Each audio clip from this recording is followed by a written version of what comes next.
Bandiraɓe sehlaɓe musidɓe fulɓe renduɓe on calminama on jurama on jarama kadi on jettama no fewi on ñaganama jaam Allah bajjo balowo ko weeli ɗum taw hay goto firtata bisimilla moon e hayangoji men hande ko aljuma balɗe nogas e nayyi e lewru setto hitande ujunnaji ɗiɗi e nogas e jeego ruɓindo moon jaydeji arti gam tongande on ko ɗi piri ɗi pirti ɗi cari ɗi cakti e ndeɗo ñalande jayde le soleil dey arti e ɗatgal ngal Bassirou Diomaye Diakhar Faye waɗi toon to falde Kolda jayde windi ko tournée économique du président Bassirou Diomaye Diakhar Faye à Kolda, une première journée marathon ina wayno de tigi tigi e ngol ɗon jillu e nder falde Kolda de kayni ɗo lesdi du Sénégal de waɗi ñalawma kurɗo mo gandanɗa de omo yurno omo yurnito omo ƴeewa omo ƴewtindo de ko waɗete ko toon e ko foti ko toon waɗede ha taki on ɗon ñalawma de tigi tigi ko tampere mawde ñalda e toon to Kolda non tigi jayde nde ɓesdiri hen arrivé hier dans la capitale du Fouladou. Le chef de l'État a enchaîné sans répit hina wayno tigi tigi de yetti hanki toon to Fouladou de kam président Diomaye Diakhar Faye de hina wayno foftaki joɗaki non tan natri e nder to wiyete bassin Anambé toon noon ko maaro remate toon hina wayno tigi kam Bassirou Diomaye Diakhar Faye de immi bassin to Anambé de hina wayno ƴeewoyi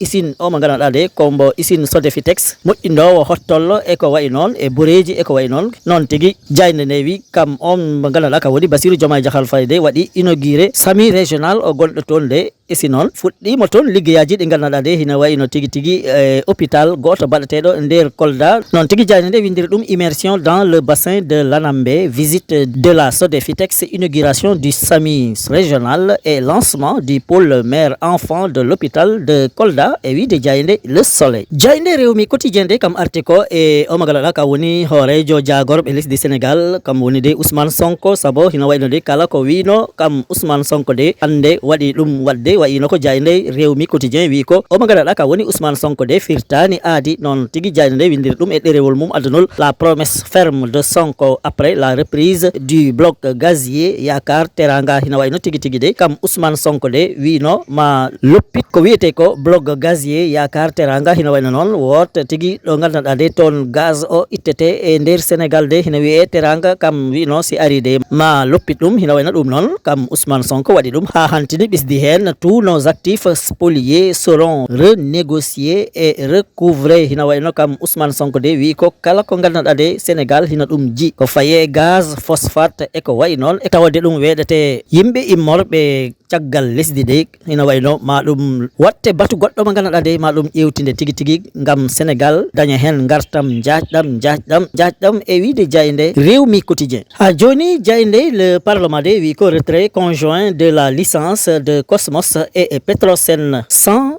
un sou bingo pour Yakar Teranga hina wayno tigi tigi de jayde de wi ko loppidde kayita o mo ganduɗa kam mbo takatno Cosmos Petrosen hombo naɓa gas men de ɗum kam hanti ɗum waɗama ha ɗum hantini hina wayno de e balɗe nogas e ɗiɗi e lewru avril hitande ujunnaje ɗiɗi e nogas e jeego de ma ɗum heddo e nder tarik lesdi men saabu nden tigui Ousmane Sonko wi on kayit dey kambo loppitama hanti kam hina wayno kala ko fayi e ko ñeɗata gaz e nder Sénégal de hina wayno ɓiɓɓe Sénégal jogoto ɗum noon wadde hina wayno ɗum feera wat e si noon ko moƴƴere tigui e Sénégal ɗum addata noon tigui jande ɓesdiri hen Ousmane Sonko hier 22 avril 2026 restera une date historique pour notre pays jande ɓesdi hen ma wot tigui ko wiyete ko arrêté ministériel bindaɗo de gam hollirde on ɗon licence de mbo loppitama e si noon haysi hombo weeɗe goɗɗone de ma taw ɗum laydama ha ɗum laaɓi e si noon ma ɗum ƴewtidama ha janggo jaam kala ko Sénégal foti hen daña ɗum no hannirta ni saabu galle o biyeteɗo Petrosen de kambo tigui tigui weeɗete on ɗon liggey tawa noon Petrosen ko galle gonɗo e nder Sénégal de ɗum noon jayde parlementaire addi ɗum hande e ɗerewol mum adanol. Jayde enquête de wi ko marché des assurances les mots d'un secteur clé ina wayno tigi tigi de caɗele mawɗe cukke e mbiɗen kala ko fayi e assurance e nder Sénégal ina wayno noon assurance de kam ɗum woni ko renata en aynata ko jiiɗen ko ha taki janggo jam kala jakkoraɗo kam assurance de yoɓatma weɗatma ɗen ɗon koppareje ɗe ganduɗa kam ɗe potɗa muñru ko jakkoroɗa ko ɗum taki Jayde windi absence de confiance des consommateurs, frilosité des investisseurs. Le secteur assurance peine à décoller hina wayno de ɓe ganduɗa kamen tigi kutorta on ɗon assurance de hanti hoolare natti rew hakkude mumen e ɓen beɗatɓe ɗumen assurance o saabu hina wayno kambo assurance o de hay dara kombo wawani ɓen sodat ɓe mbo jogiiɓe autoji jomen galleji e si noon goɗɗum e goɗɗum ko ganduɗa de haɗa ɗum renda jawdi ma kamen ɓen de ɓe mbi ɓe natti hoolo tigi on ɗon assurance ɗum taki noon ha joni mbiɗen gon sengo de ngo yahani ngo immaki ngo daraki e si noon ɓe waɗat ɓe koppareje mumen gam udditde galleji assurance ne de kamen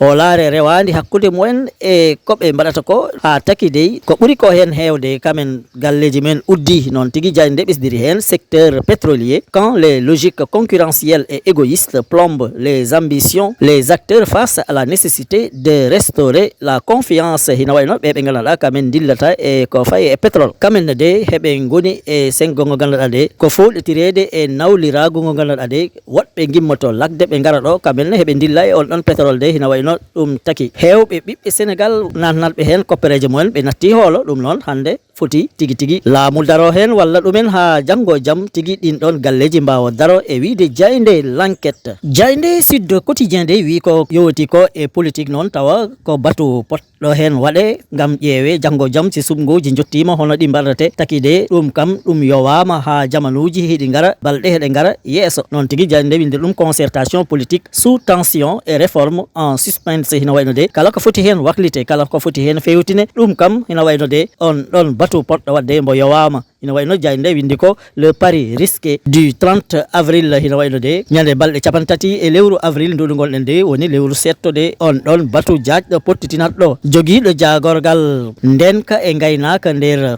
lesdi men de woni ministère de l'intérieur et de la sécurité publique e ɓe ganduɗa kamen dillata e politique de Jayde de wi ko ɗum pari risqué hina wayno de sa ƴeewi ko kala hina hen wawi yaltu ha tagui omo ganduɗa ka woni Babacar Fall jiyaɗo GRADEC de wi ko yo tigui subgoji poɗɗi ɗi won e nder lesdi men woni élection ngaji ɗi kamɗi kam yo ɗi mbaɗe e happu o mboɗi poti waɗe e wiide Jayde Sud Quotidien. Jayde l'évidence de windi ko après son discours à l'ONU Macky Sall reçoit un soutien massif de la diaspora africaine hina wayno de kam on ɗon Macky Sall de yekkiti konngol toon to goomu gendiji aduna woni organisation des nations unies de kala ɓiɗɗo Afrique de gonɗo e nder lesɗele de hina wayno a jingani ɗum a jaggani ɗum noon tigui Jayde nde windiri ɗum wi ko Macky de heeɓi ballal manggal ngal ganduɗa de ma wot ko ngal addani ɗum gam wawa jooɗo e jappere nde ganduɗa de kam tigui wonata keyniɗo goomu gendiji aduna woni organisation des nations unies kam on Macky Sall wona secrétaire général de l'organisation des nations unies e wiide Jayde évidence. Jayde libération kam wi ko Kër Marème Mbengue de ko kewi ko toon de miɗa andi hina hawani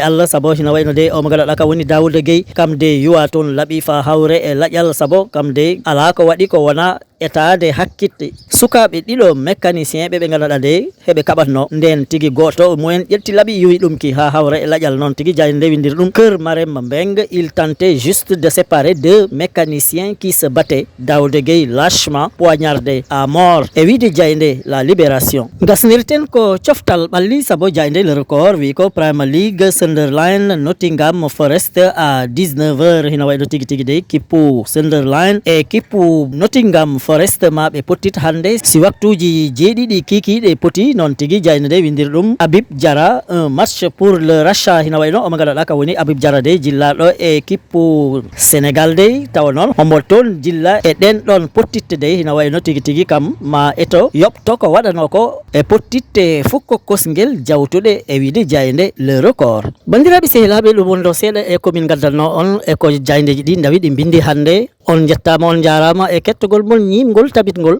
on duwanama jaam e kisal yo jaam won fulnangue hirnangue rewa o worgo tottodiren aadi ha sanga goɗɗo so weeli Allah joom baɗe e bawɗe o.